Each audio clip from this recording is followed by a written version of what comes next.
Hey there, in this video we're going to talk about how we record our cymbals, specifically the demos that we make to present the sound and try to do it in as accurate a way as possible. In this video I'm going to show you an A-B comparison of two of the different styles that we use to record our cymbals.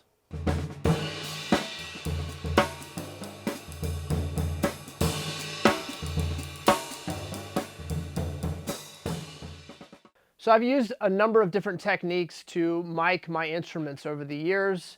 Years and years ago, I got a set of Earthworks SR25 microphones. They are incredibly good. They have a super accurate picture of how the sound is, and I used them for years with a lot of my demos. With that, I had two of them, so it was a stereo image, and it was just a little difficult to have that extra step of having to record it into a DAW and do a mix down and then get it connected to the video. So about a year or two ago, I invested in an Audio-Technica BP 4029 stereo shotgun mic. I have that mic on top of the camera right now. It's sitting on top of the camera, going right into the camera, so the feed is just straight into the video. It's already connected. That saved a step for me, and so I did a lot of cymbal demos over the last few years. They've been pretty much all with that setup. And I felt like it was good enough. I feel like it gave an accurate picture of the cymbal. You know, it was a little thin sounding, but it would be aimed right at the cymbal I was demoing, and so it gave a good picture, I think. And I also think that when people get the cymbals, when they buy it off of a demo, they're going to get it, and they're going to like it even more in person because there's going to be a lot more depth and fullness to the sound.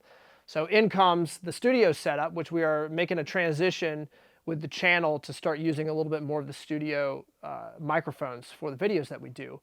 So in this video, I'm going to hop over to the kit. I'm going to play a groove. We're going to be recording it with the studio setup and with the old style setup that's just right on top of the camera. We'll A-B those and compare.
So as you can tell, the studio setup gives you a much more full sound. You're hearing much more of the tone of the drums.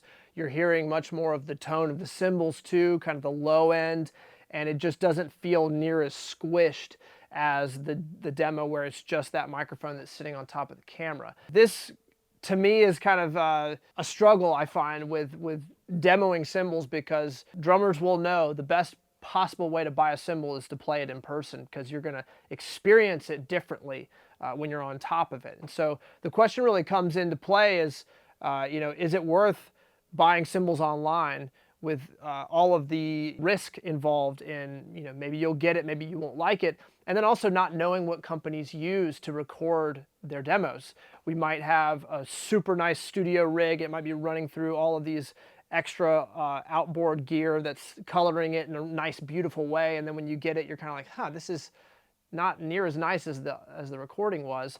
We can't really know that. But for me, my technique with it is to try to get as natural a sound as possible so that we're accurately representing the sound of the cymbal. I think with the studio setup, personally, I think you do get a more accurate picture for when you're in the room.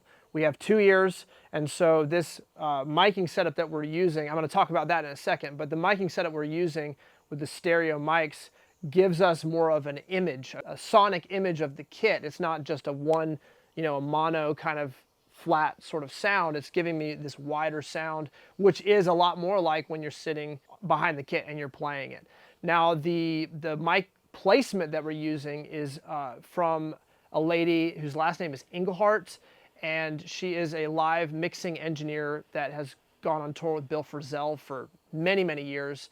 And if you see videos of Bill Frisell and you see his drummers, a lot of times he's got the 2 overheads basically behind the head, aiming right at the kit, and then there's a mic on the kick drum. And it gives you a really nice image of the kit, how the cymbals actually sound, and how they sound to the drummer too, which, I mean, for cymbal demos, I can't imagine a better way of doing it. So we use that mic placement typically with this studio setup.